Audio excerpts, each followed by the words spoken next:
Salam, salam outsider, le débrief commence maintenant.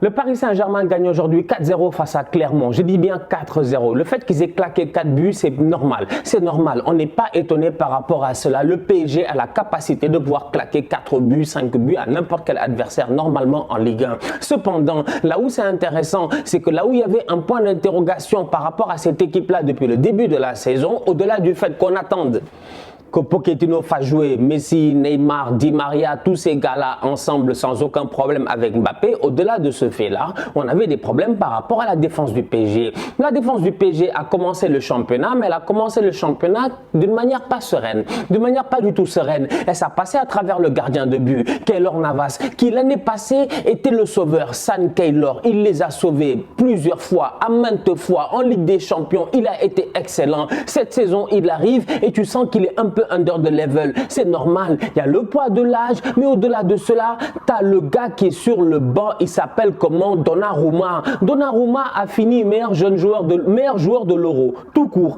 Il a fini, je dis bien, meilleur gardien de l'Euro, si je ne me trompe pas. Donnarumma a été excellent. Donnarumma est un excellent joueur. Il a été très bon au Milan AC. Le PSG a réussi à aller le shipper. Aujourd'hui, il faut qu'il puisse performer. Pour performer, il faut qu'il puisse jouer. Il a joué pour la première fois. Il n'a pas encaissé de but. Il a été bon. Il a été bon. Mais Donnarumma doit quand même remercier sa défense. Parce qu'aujourd'hui, sincèrement, la défense du Paris Saint-Germain a été très bonne. Marquinhos, Kimpembe, les deux ensemble, ils se sont gérés. Je dis bien, ils se sont gérés. Ils étaient là à faire la loi et l'ordre. La preuve, les sirènes qui me fatigue. C'est Montréal, c'est comme ça, tout le temps. T'as l'impression d'être à New York, c'est-à-dire que nous ici, c'est law and order, c'est-à-dire que c'est 24 heures chrono. T'as l'impression qu'il y a constamment des événements. C'est pas possible, gérez-vous s'il vous plaît. Donc aujourd'hui, Marquinhos, Kimpembe, ils sont tous les deux en défense centrale en train de faire la loi et l'ordre. Ils sont là. C'est eux, je dis bien, les teneurs un peu de cette équipe-là. C'est eux qui réussissent à tenir cette équipe défensive-là. Parce qu'à la minute où Marquinhos et Kimpembe, ils sont bons, à la minute où les deux ils se couvrent bien et qu'il n'y a pas beaucoup d'espace qui sont laissés, le milieu de terrain, tu as l'impression qu'il suit et il fait le travail. Danilo Pereira a été bon, Herrera a été excellent. Gana Gueye, que dire? J'ai envie d'en parler depuis le début de la saison. Sincèrement, c'est un joueur extraordinaire. C'est un joueur extraordinaire. Tout ce qu'il fait, ça marche. Tout ce qu'il réussit, tout ce qu'il tente, ça marche. Gana Gueye, aujourd'hui, tu le mets devant la défense, piston, tout seul, il gère.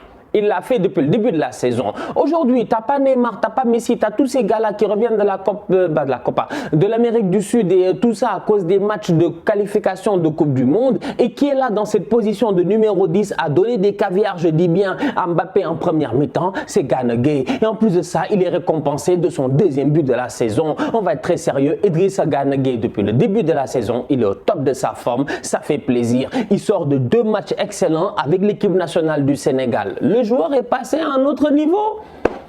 Il y en a peut-être, ça leur prend du temps. Moi, je ne comprends pas. Parce qu'on savait qu'il était fort, mais je ne savais pas qu'il était fort comme ça. Franchement, mais pourvu que ça dure. Parce que si Ghana, il arrive comme ça à la Coupe d'Afrique, ça va faire du bien au Sénégal. Et s'il continue comme ça cette saison, ça va faire du bien au PSG. Paredes, Verratti, voilà 2 joueurs qui n'ont pas encore pris le rythme.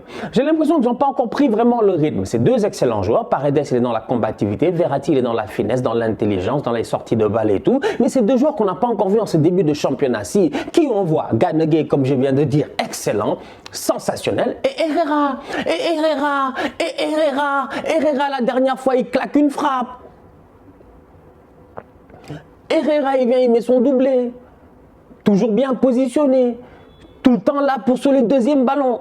Herrera est meilleur attaquant que Icardi. Franchement, c'est incroyable. Aujourd'hui, voilà un joueur qui est en train de performer, qui est en train de bien jouer. Et voilà un couteau suisse. Voilà un couteau suisse. Un joueur qui est capable, je dis bien, de t'aider quand les vétérans quand les meilleurs joueurs ne sont pas là. Qui est capable de t'amener un plus dans certains matchs qui peuvent être compliqués. Herrera, c'est un bon soldat. C'est un très bon joueur de football. C'est pas le joueur le plus technique, c'est pas quelqu'un d'extraordinaire. Il n'est pas du tout bluffant, mais il est assez intelligent pour être capable, je dis bien, de temps en temps, de sortir de bonnes performances. Aujourd'hui, le ballon qu'il donne à Mbappé, il est sensationnel. Tout comme le ballon que Marquinhos donne à Mbappé. En fait, Mbappé, aujourd'hui, on lui a donné que des bons ballons. Tu vois, les gars ne veulent pas qu'il parte. Les gars l'aiment trop. Ils lui donnent que des bons ballons. Des petites louches, des longs ballons, des trucs extraordinaires, franchement. Herrera, doublé, excellent encore une fois au milieu de terrain. Et c'est là où j'ai envie de parler de Wijnaldum. Parce que Wijnaldum, finalement, je me pose des questions. On l'a fait jouer quoi? 3 matchs, 4 matchs. Il n'a rien fait sur le terrain. Il n'a absolument rien foutu. Regarde Draxler aujourd'hui. En termes de mouvement, il est un peu plus intéressant. Regarde Rafinha. En termes de mouvement, il est plus intéressant. Franchement, il y a une équation Wijnaldum parce que je me demande, il va jouer où? Il va jouer où? En fait, Wijnaldum, c'est pour jouer où finalement? Parce qu'à droite, il n'a pas été bon. Dans l'axe, il y a trop de joueurs, franchement. Ça risque d'être le gros problème de cette équipe-là. Où va jouer Gini Wijnaldum? Sekeda pas, partira pas, finalement il partira pas, il est là pour rester. C'est qui? C'est Kylian Mbappé. Mbappé aujourd'hui, il a encore marqué. Voilà, il n'arrête pas de claquer ses buts, il a encore marqué, il a été très bon, il a été excellent. Il était seul leader d'attaque du Paris Saint-Germain par rapport à tous les autres fantastiques, comme ils appellent ça les fantastiques, les supporters du PSG n'étaient pas là. Messi, il était posé en tribune avec son maté. Normal, il vient de se taper 14 heures de vol ou un truc du genre. Neymar, la même chose. Di Maria, j'en parle même pas. Donc, Kylian était tout seul, entouré de milieux de terrain. L'animation de jeu a été bonne parce que, comme je dis, Clermont, ils sont très intéressants. Clermont, ils aiment garder le ballon. Hein. Clermont, ils tentent de garder le ballon. Les 10 premières minutes, tu vois, Clermont, ils font des combinaisons, ils jouent. J'ai dit, en blanc comme ça, j'ai dit, c'est Clermont ou c'est le Real Madrid? Les gars tentent de jouer au ballon quand même.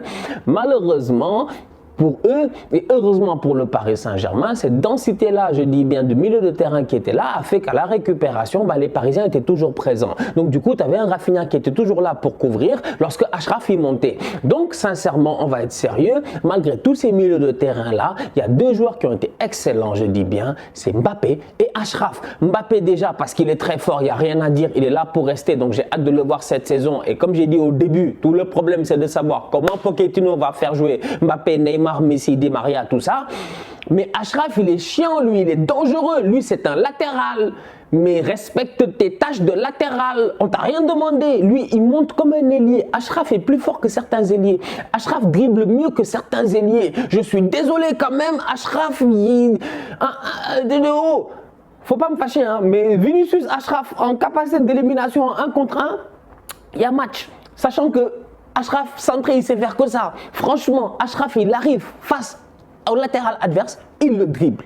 Alors ça, franchement, c'est très fort. Et c'est là où j'ai envie de dire que le dernier gars capable de faire cela et qui le faisait sans aucun problème, sincèrement, dans ma tête comme ça, c'est Dani Alves. C'est Dani Alves. C'est Dani Alves, il venait, il te driblait. Il te driblait, il faisait les 1-2, les combinaisons. Vous-même, vous savez, Dani Alves pouvait jouer n'importe où. Aujourd'hui, Achraf, il a un peu de cela en lui. Il a cette capacité-là d'élimination en 1 contre 1 qui est tellement importante parce que le gars, tu le lances, n'importe qui vient, il le dribble. Donc, dès qu'il le dribble, il a créé un surnom offensif parce que lui, il est là. Tu as les gars du milieu de terrain qui arrivent. Centre, je dis, un point de penalty ou un retrait, le danger est créé. Donc, franchement, le Paris Saint-Germain gagne 4-0 face à Clermont. Comme je dis, en championnat, rien à dire, 5 sur 5, on vous a reçu. On vous a reçu. On a compris. Et là où moi j'ai peur, c'est de me dire que 5 matchs, 5 victoires. Et en réalité, bien, si tu regardes bien, il n'a toujours pas joué avec les grands joueurs. Maintenant, quand il va commencer à jouer avec les grands joueurs, peut-être que les problèmes commenceront. Parce que là, pour le moment, c'est un collectif qui est très bon, qui est très solidaire. Mais ce collectif-là, à lui tout seul, peut-il, je dis bien, aller au bout du championnat? Si tu rajoutes dans ce collectif-là, de la même manière, en continuant à gagner, si tu rajoutes dans ce collectif-là des équations telles que Messi qui vient de claquer un triplé face à la Bolivie, tu as vu les 3 buts qu'il met, tu as vu de où il vient, mais Messi c'est le désonateur, il passe son temps à dézonner. Neymar passe son temps à dézonner. Tu regardes le match du Brésil, tu regardes le match de l'Argentine, tu te dis mais attends, c'est 2 joueurs qui passent leur temps à dézonner. Comme j'ai eu à dire, comment est-ce que Pochettino va réussir à gérer cela en sachant pertinemment que les milieux du Paris Saint-Germain sont des joueurs qui aujourd'hui ont pris l'habitude d'un peu monter sur le terrain. Gana il se fait plaisir, Herrera se fait plaisir, Wijnaldum n'est pas assez bon. Je dis l'équation en tant que telle, c'est pas maintenant. Mais c'est très bientôt, j'ai l'impression, dès cette semaine en Ligue des Champions. Comment Pochettino va-t-il faire pour faire jouer toutes ces stars-là offensivement? À voir. Voilà famille, on se capte très bientôt pour un nouveau débrief dès cette semaine en Ligue des Champions avec le Paris Saint-Germain. D'ici là, on continue à liker, on continue à partager, on s'abonne, on est ensemble, on reste en santé. Tous outsiders.